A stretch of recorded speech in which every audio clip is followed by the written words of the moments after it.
ఈ యొక్క శిలువ మాటల గురించి మనము ధ్యానించుకుంటున్నప్పుడు ఈ 7 పలుకులు యేసు ప్రభు యొక్క హృదయాన్ని అర్థం చేసుకోవడానికి ఉపయోగపడతాయని అనుకుంటున్నాను. ఇది డిఫరెంట్, ఈ యొక్క 3వ మాట ఒక డిఫరెంట్ యాంగిల్లో మనము చూస్తే ఒక డిఫరెంట్ యాంగిల్లో మనకు కనిపిస్తూ ఉంటుంది. ఎందుకంటే ప్రాక్టికల్గా మనకు నేర్పించే ఇదిగా ఉంటుందని అనుకోవచ్చు. ఆ యొక్క 3వ మాట ఏంటిదంటే యోహాను సువార్త 19వ అధ్యాయము 26వ వచనం. యోహాను సువార్త 19వ అధ్యాయము 26వ వచనం నుంచి చదువుతున్నాను.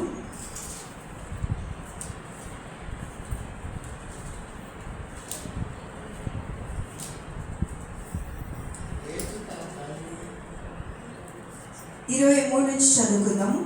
సైనికులు యేసును సిలువ వేసిన తరువాత ఆయన వస్త్రములు తీసుకుని ఒక్కొక్క సైనికునికి ఒక్కొక్క భాగము వచ్చినట్లు వాటిని 4 భాగములు చేసి ఆయన అంగీని కూడా తీసుకుని ఆ అంగీ కుట్టు లేక పైనుండి యావత్తు వేయబడినది కనుక వారు దానిని చింపక అది ఎవనికి వచ్చునో అని దాని కోసరము చీట్లు వేయుదామని ఒకరితో ఒకరు చెప్పుకొనిరి. వారు నా వస్త్రములను తమలో పంచుకొని నా అంగీ కోసరము చీట్లు వేసి అని లేఖనము నెరవేరినట్లు ఇది జరిగేది. అందుకే సైనికులు ఇలాగూ చేసిరి. ఆయన తల్లియు ఆయన సహోదరులు కోప్లా భార్య అయిన మరియయు మగ్దలేని మరియయు యేసు శిలువ వద్ద నిలిచిండిరి. యేసు తన తల్లియు తాను ప్రేమించిన శిష్యుల దగ్గర నిలిచి చూచి, అమ్మా, ఇదిగో నీ కుమారుడు అని తన తల్లితో చెప్పాను. ఇక్కడ ఈ యొక్క 3వ మాటలో మనం గమనించినట్లయితే మనకు ఒక విషయం అర్థమవుతుంది. ఫ్యామిలీ రెస్పాన్సిబిలిటీ, అదర్వైజ్ రిలేషన్షిప్ కదా, ఒక కుటుంబ బాధ్యత, రక్త సంబంధమైనటువంటి బాధ్యత ఇక్కడ కనిపిస్తాము. ఈ ఫ్యామిలీ లైఫ్కి కారణం ఎవరు? మన యేసు ప్రభు కదా. ఫ్యామిలీని కదా, మరి ఒక పెద్ద కుమారుడుగా ఉండి ఒంటరిని పని చేసుకుంటూ తన యొక్క 18వ సంవత్సరంలోనే తన తండ్రిని కోల్పోయినట్లుగా బైబిల్ పండితులు చెప్తున్నారు. తన అక్కలను, చెల్లెళ్లను, మరి తన యొక్క సిబ్లింగ్స్ని అందరినీ చూసుకుంటూ ఎంతో విధేయత కలిగి పేరెంట్స్ దగ్గర, తన యొక్క తల్లి దగ్గర, తన తల్లి దగ్గర తను కొన్ని మరి ఆ చక్కటి పేరెంట్స్ యొక్క లివింగ్ అట్మాస్ఫియర్కి ఆ యొక్క అట్మాస్ఫియర్కి తను అలవాటు పడి తను విధేయత చూపించిన వాడిగా కనిపిస్తుంది. ఇక్కడ మోషే గ్రంథంలో మోసెస్ లా కదా, దేవుడు మోషే ద్వారా 10 ఆజ్ఞలను రాయించాడు. ఏమిటి ఆ ఆజ్ఞలు? 10 ఆజ్ఞల్లో 5వ ఆజ్ఞ ఎవరైనా చెప్పగలుగుతారా? చూడకుండా 10 ఆజ్ఞలలో 5వ ఆజ్ఞ ఏమిటి? ఒకటి క్లియర్గా చదవండి. నీ తల్లిని నీ తండ్రిని నీవు భూమి మీద దీర్ఘాయుష్మంతువు అగినట్లు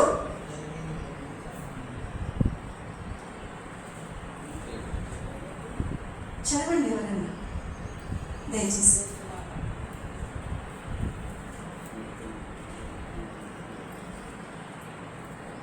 నిర్గమకాండము 20వ అధ్యాయము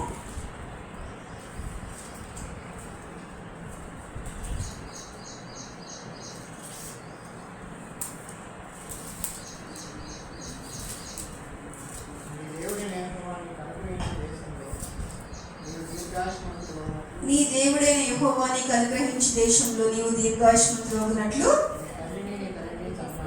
నీ తల్లిని నీ తండ్రిని సన్మానించు. ఏం చెప్తున్నాడు ఇక్కడ?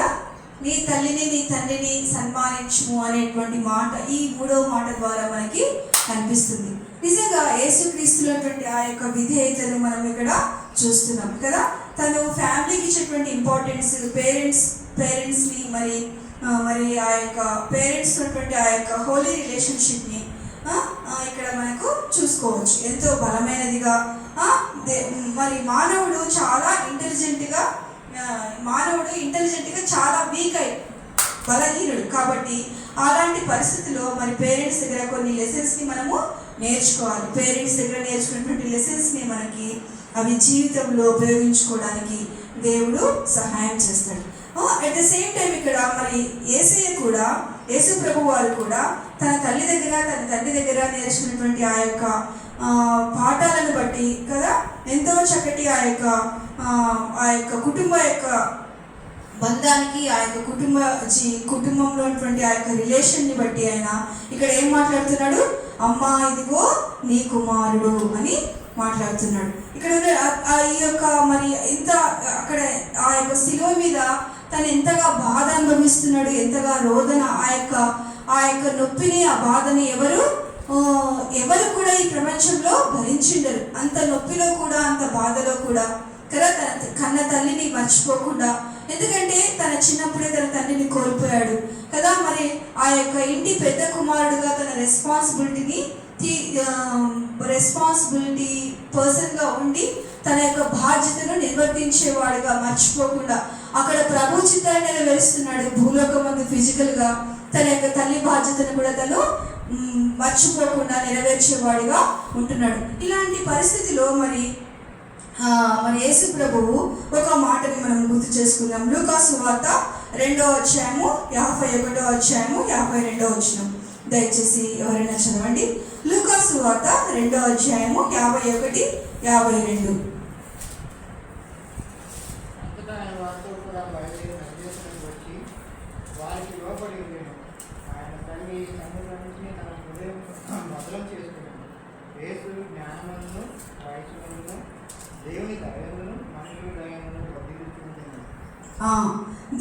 యేసుక్రీస్తు ఏం చేశాడు? ఇక్కడ తన తల్లిదండ్రులకు లోబడి ఎట్లా ఉన్నారండి? దేవుని యందును మనుషుల దయ యందును వర్ధిల్లుచు ఉండెను. ఎప్పుడైతే తల్లిదండ్రులకు ఈ యొక్క మాట ద్వారా ఒకటే మనకు కనిపిస్తుంది, విధేయత చూపించడం ద్వారా దేవుని దయ యందును మనుషుల దయ యందును వర్ధిల్లేటువంటి గొప్ప భాగ్యాన్ని దేవుడు మనకి ఇచ్చేవాడుగా మన జీవితంలో మనం కలిగి ఉంటామని ఇక్కడ యేసు ప్రభు వారు ఫ్యామిలీ విషయంలో, కుటుంబ జీవితంలో రెస్పాన్సిబిలిటీగా మరి ఉండాలని ఆయన మనకి ఇక్కడ నేర్పిస్తున్నారు. యేసయ్య సేవకు వచ్చిన తొలి దినాల్లో మరి యోహాను సువార్తలో మనం ఒకటి చూసాం కదా, నీటిని ద్రాక్షారసంగా మార్చినటువంటి చేసినటువంటి అద్భుతాన్ని మనము చూస్తాము. మరి సిలువలో మరి ఇక్కడ కూడా ఇక్కడ ఈ యొక్క సిలువ వేసేటప్పుడు అక్కడ మొదట తల్లిని చూస్తాము. నీటిని ద్రాక్షారసంగా మార్చేటప్పుడు అక్కడ తల్లి మరియమ్మ కనిపిస్తుంది.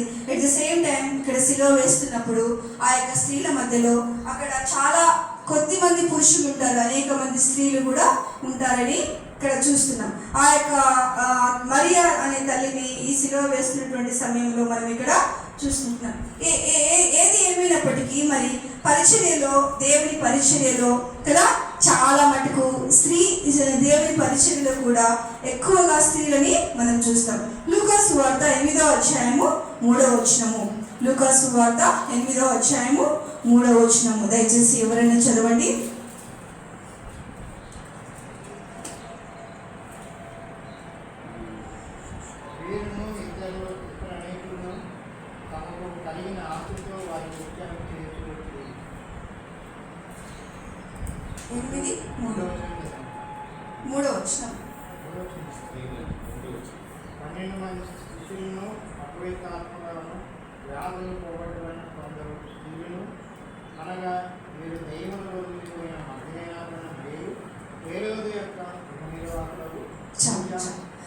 అట్లాగే దేవుని పరిచర్యలో 12 మంది శిష్యులతో పాటు స్త్రీలను కూడా ఇక్కడ మనము చూస్తున్నాం. మత్తయి సువార్త 27వ అధ్యాయము 55వ వచనము. మత్తయి సువార్త 27వ అధ్యాయము 55, 56.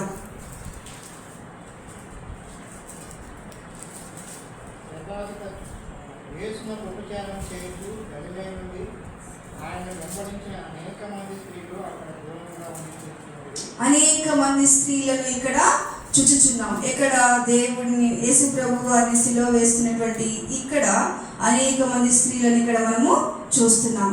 మార్కు సువార్త 16వ అధ్యాయము 9వ వచనము. మార్కు 16:9. ఆదివారం తెల్లవారినప్పుడు యేసు లేచి తాను 7 దయ్యములను వెళ్ళగొట్టిన మగ్దలేనే మరియకు మొదట కనబడెను. మగ్దలేనే మరియకు మొదట కనబడెను. జాన్ క్రిషోస్టర్ అనేటువంటి ఒక గొప్ప సంఘ నాయకుడు సంఘంలో ఈ యొక్క లేఖనములలో రాసినటువంటి వారు రాయబడినటువంటి మాట ఏంటంటే స్త్రీ బలహీనమైన ఘటము కదా. ఏంటిది? స్త్రీ బలహీనమైన ఘటము. ఈ యొక్క మన జీవ గ్రంథంలో కానీ యేసుక్రీస్తును వెంబడించే విషయంలో, విశ్వాస విషయంలో ఈ యొక్క బలహీనమైన ఘటము బలమైన ఘటంగా ఇక్కడ మనము చూస్తున్నాం కదా. 12 మంది శిష్యులు ఆయనను వెంబడించారు, ఆయన సేవలో ఉన్నారు. కానీ మొట్టమొదట ఆ యొక్క పురుషులు ఎవరు దర్శించుకోలేకపోయినారు. బలహీనురాలైనటువంటి మరియ మాత్రమే దర్శించుకొని కదా దేవునికి మరి ఆమె దర్శించినటువంటి స్త్రీని ఇక్కడ మనము చూస్తున్నాం. ఈ లోకంలో స్త్రీ అంటే చాలా చులకనగా చూస్తారు, చాలా డిఫరెంట్గా ప్రవర్తిస్తారు, చాలా మరి ఏదేదో మాట్లాడతారు. కానీ దేవుడు ఒకటే అంటున్నారు. మొన్ననే నేను డివైన్ లైట్కి వెళ్ళినప్పుడు అక్కడ కేరం అంటే ఒక వాక్యం చెప్పినప్పుడు కీర్తనల గ్రంథము 127 అధ్యాయంలో కదా అక్కడ స్త్రీలు స్తంభము వలె they are like a pillars అని అంటున్నారు. అట్లాగే లాస్ట్ ఫైనల్ ప్రేయర్ అయిపోయినాక ప్రార్థన చేయడానికి విజయకు వచ్చి వీఆర్ నాట్ సెన్సిటివ్, మేము మట్టితో చేయబడలేదు, మేము బోన్స్తో చేయబడినాం, మాకు ఎమోషనల్స్ ఎక్కువగా ఉంటాయి. కానీ యేసుక్రీస్తు నామములో దేవుడు మమ్మల్ని చాలా బలంగా గట్టిగా చేశారని చెప్తున్నాను. అంటే ఎందుకు చెప్తున్నా అంటే ఎంకరేజ్మెంట్గా మాట్లాడుతున్నాను అంతే, ఇక్కడ ఏం లేదు. At the same time Mariyamma చాలా మరి ఇంపార్టెంట్ రోల్ని యేసు ఆ యొక్క శిలువ దగ్గర తను ప్లే చేసింది. పరిచర్య ప్రారంభ దినాల్లో కదా మరి ఆమె పరిచయం చేసింది. ఎప్పుడు ఆ యొక్క సూచన క్రియ చేసేటప్పుడు, మరి నీటిని ద్రాక్షరసంగా మార్చేటప్పుడు కదా ఆమె అప్పటికి యేసుక్రీస్తుకి 30 సంవత్సరాలు. కానీ యేసుక్రీస్తు పుట్టినప్పుడు ఒక మాట చెప్పినారు. ఏమని చెప్పినారు? దేవదూత వచ్చి, గాబ్రియల్ దేవదూత అద్భుతకరుడు, ఆశ్చర్యకరుడు కదా, ఎవరు? లోకరక్షకుడు, ఈయన ఎవరు? ఆయనకు జన్మనిస్తామని ఆమె ఎంతో క్లియర్గా చెప్పినప్పుడు ఆ మాటని 30 years గుర్తు పెట్టుకొని నెమరు వేసుకుంటూ కదా ఒక ఏజ్ వచ్చినాక అక్కడ ఆ యొక్క కొరతను చూసి చెప్పినప్పుడు, కొరతను చూసి వాళ్ళందరూ టెన్షన్తో ఫీల్ అవుతున్నప్పుడు ఆ యొక్క పరిచారకులకి, అక్కడ ఉన్నటువంటి సర్వెంట్స్కి ఏం చెప్పిందంటే, ఆయన మీతో ఏం చెప్తే అదే మీరు చేయుడి. ఎందుకంటే ఈ యొక్క మాట ప్రకారం ఆమె అలా చెప్పినట్లుగా మనము చూస్తున్నాం. అట్లాగే మరి యూదుల ఆచారాల ప్రకారము అక్కడ 5 వస్త్రాలు అనేటివి ఉంటున్నాయి కదా. ఒకటి బెల్ట్, తలపాగా, కాళ్ళకి చెప్పులు, లోపలి వస్త్రము, పైన ఒకటి. ఈ 5 వస్త్రాలని వాళ్ళు చీట్లు, కీర్తనలు 22:18 ప్రకారం దాన్ని ఏం చేసుకుంటున్నారు? వారు చిట్టీలు వేసుకుని ఎవరికి అని వాళ్ళు అనుకుంటున్నప్పుడు, మరి తల్లి కుట్టినటువంటి ఈ యొక్క లో వస్త్రాన్ని తాను మరి ఎంతో ప్రేమించి కష్టపడి కుట్టించినటువంటి ఈ యొక్క వస్త్రాన్ని కదా మరి వాళ్ళు ఎవరికి వస్తుందని చీటీ వేసుకుని మరి తీసుకోవాలని ఆలోచిస్తారు. ఎగ్జాంపుల్ కదా మరి జోసెఫ్ కదా జేకబ్ యొక్క చివరి కుమారుడు యొక్క వస్త్రాన్ని ఏం చేశారు? ఆ యొక్క నిలువు టంగిని అన్నదమ్ములు ఏం చేశారు? చింపేసి అది రక్తపు గొర్రెపిల్ల ఆ యొక్క మరి దాన్ని తీసేశారు. ఆ యొక్క జోసెఫ్ యొక్క అంగిని తీసివేసి అతన్ని ఆ గుంటలో పాడేస్తారు. అట్లాగే ఈ యొక్క మరియమ్మ సొంత స్వహస్తాలతో కుట్టినటువంటి ఈ యొక్క వస్త్రాన్ని కూడా తీసుకోవడానికి ఇక్కడ చీట్లు వేస్తున్నట్లుగా చూస్తున్నాం. మరి ఈ యొక్క సెంటిమెంటల్ మరి ఇలాంటి సమయంలో ఈ వస్త్రాన్ని తీసివేసి చీట్లు వేసుకుంటున్నప్పుడు తాను చాలా కుమిలిపోయాడు, చాలా బాధతో. మరి ఆ సిలువ చెంతలో ఆ యొక్క సిలువ మీద ఉన్నప్పుడు తల్లితో మాట్లాడడం మొదలుపెట్టాడు. ఏమని మొదలుపెట్టాడు? ఈ సందర్భాల్లో దేవుడు పలికినటువంటి మాట, అమ్మా ఇదిగో నీ కుమారుడు. ఏమంటున్నాడు మరొకసారి చదువుకుందాము. 26వ వచనం చదువుతున్నాను. యోహాను సువార్త 19:26.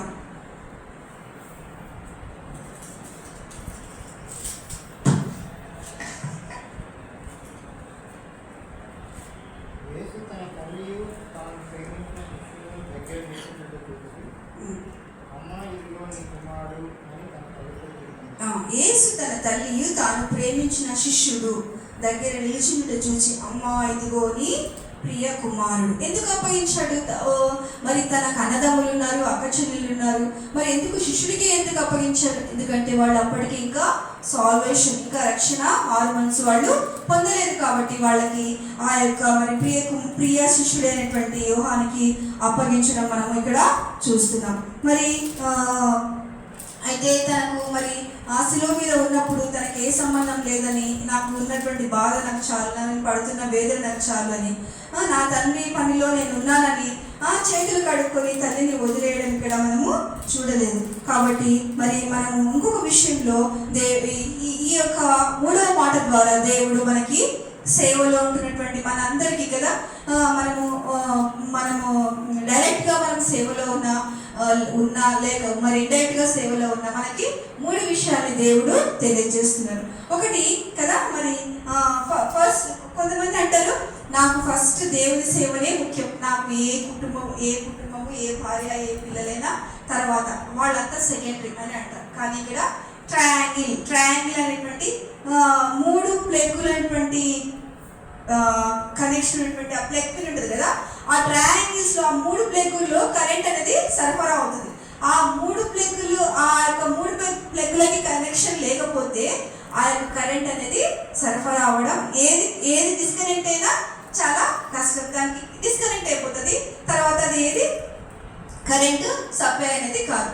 కాబట్టి మనం కూడా సేవలో, దేవుని పరిచర్యలో, మరి సంఘ పరిచర్యలో, కుటుంబ విషయంలో కదా చాలా మనము రెస్పాన్సిబిలిటీ కలిగి మరి ఇప్పుడు ఇక్కడ ప్రభువు తను ఎంతో రెస్పాన్సిబిలిటీగా, ఎంతో బాధ్యత కలిగి, ఎంతో ప్రాధాన్యత తన తల్లికి ఇస్తూ ఎలా జీవిస్తున్నాడో, మనం కూడా ఎంత కష్టం వచ్చినా, ఎంత బాధ ఉన్నా, ఎలాంటి సిచ్యువేషన్ అయినా ఈ యొక్క ట్రయాంగిల్ లైఫ్ని మనం కలిగి జీవించాలని దేవుడు ఈ మాట ద్వారా మనకి తెలియపరుస్తున్నారు. కాబట్టి ఫ్యామిలీ రెస్పాన్సిబిలిటీని మర్చిపోకుండా మరి నా పరిస్థితి ఎలా ఉన్నది, మరి ఇంకా కదా, మరి ఇటు దేవునికి ఇవ్వాల్సిన సమయం ఇస్తున్నామా, కుటుంబానికి ఇవ్వాల్సిన సమయం ఇస్తున్నామా, సంఘానికి ఇవ్వాల్సిన సమయం ఇస్తున్నామా లేదా అని ఒకరినొకరు మనం పరీక్షించుకొని మాట ద్వారా మనము ముందుకు సాగుతాం. దేవుడు ఇచ్చిన వాక్యం దీవించును.